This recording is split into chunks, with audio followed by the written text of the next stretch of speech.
It was supposed to be the end. Our end. We sat in his car at the overlook where we had our first date, city lights below, words heavy on my tongue. "Alex," I started, my voice barely a whisper. "I don't think this is working anymore." He just nodded, a sad small smile on his lips.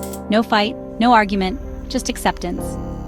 The drive home was silent, each streetlight a closing chapter. He walked me to my door, touched my cheek. "I'll see you, Lena," he said. It didn't sound like goodbye.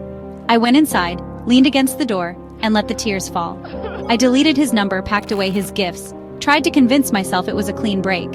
The apartment felt emptier, the space on the couch vast and cold. I drifted through the rooms, haunted by his scent, his absence. Morning would be hard, no good morning text coffee for a world without him. The finality was crushing, a weight on my chest. I finally fell into a restless sleep, dreaming of city lights and silent goodbyes. I had no idea my reality was about to unravel. The pain was real, the loss sharp. I told myself it was necessary, but something about his calm, his promise, lingered. I tried to move on, but the night felt unfinished. I was sure I'd made the right choice. I was wrong. The first thing I noticed was the text. My phone buzzed. "Alex. Morning, beautiful, want me to grab us coffee?" My heart stopped. Had I dreamed the breakup? The tear stains on my pillow were real. The emptiness was real. I checked my phone. No sign of our conversation, his contact still there. Heart emoji and all. The shoebox of his gifts was gone. The locket I'd packed away was back on my dresser.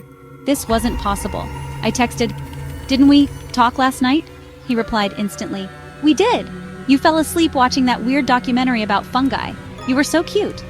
Was he rewriting history, or was I losing my mind? The memory of his cool fingers on my cheek, the finality in his voice, it was real. I spent the morning in a daze, checking my phone, searching for proof I wasn't crazy. Everything was normal. Too normal. Alex sent memes, asked about my day, acted like nothing was wrong. It felt like I was living in a parallel universe, where my decisions had no consequence. The breakup, the heartbreak, wiped clean, leaving me alone with the memory. I was trapped, the walls of my own life closing in. I tried to shake it off, but the dread lingered. Every message from him felt like a glitch in reality. I wanted answers, but all I had were questions. The world had reset, but I hadn't. I was the only one who remembered, and I was terrified. A week later, I tried again. Public place, busy coffee shop. "Alex, we need to end this, for real." He nodded, calm as ever. "If that's what you want." The next morning, a text from him asking about hiking, no memory of the breakup. My messages to Maya, gone. Every attempt erased, twisted into something sweet. I tried breaking up over the phone, in letters, in person. Each time, reality reset.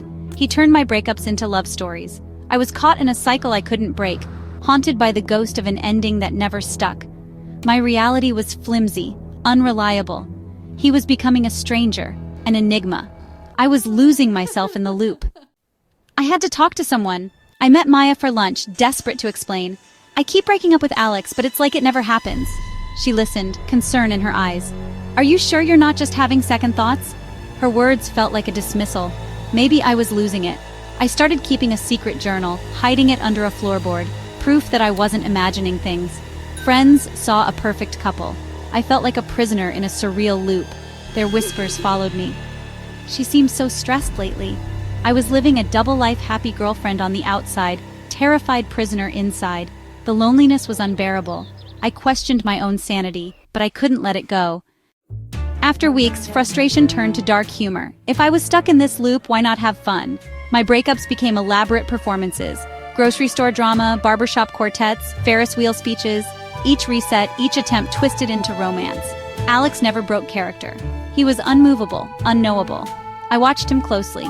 He never ate much, never seemed tired, always calm. There was something otherworldly about him. My fear mixed with curiosity. I wasn't just trying to leave anymore, I was trying to understand him. The breakthrough came during a thunderstorm, power out, candles flickering. I stopped the games.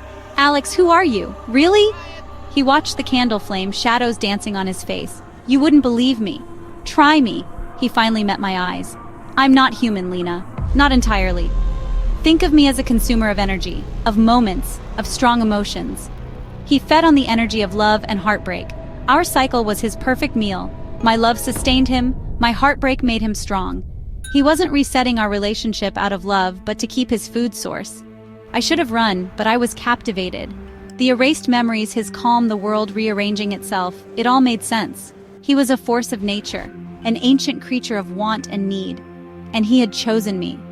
I was horrified, but also fascinated. The truth was stranger than anything I could have imagined. I realized I was part of something much bigger and much darker than I'd ever known. He was my boyfriend, but also my captor. I had a choice to make: stay or try to escape the inescapable. I wasn't sure which I wanted. I didn't run. I stayed, listening to the storm and my own heartbeat. He needed my heartbreak to live. My joy sustained him, but my pain made him strong. Our relationship was a beautiful, elaborate farm for my emotions. There was a strange romance to it. He loved my entire emotional spectrum. He would never leave me, never grow bored. Our love was guaranteed to be intense forever, fueled by a cycle he controlled. I thought about the loneliness I'd felt when I thought he was gone. Maybe this was better, a beautiful prison for two. I reached for his hand. "Okay," I whispered. He smiled, a smile of relief, triumph, hunger. I knew I was making a deal with a monster, but he was my monster. Life with Alex changed after his confession. The breakups stopped. Our relationship deepened, intense and strange. I accepted his odd habits, his otherworldly calm. We were happy, in our own bizarre way. But lately something feels different, a new energy building. I'm tired, craving strange things, morning sickness a daily ritual. I haven't told Alex. I haven't told myself. A pregnancy test waits under the sink, a tiny bomb. If I'm pregnant, what does that mean? What kind of child would we create? Tonight, I'll finally take the test. Our story has been a loop, a cycle of endings and beginnings. Maybe this is the real new beginning, or a new, stranger cycle. I wonder if he can feel it too.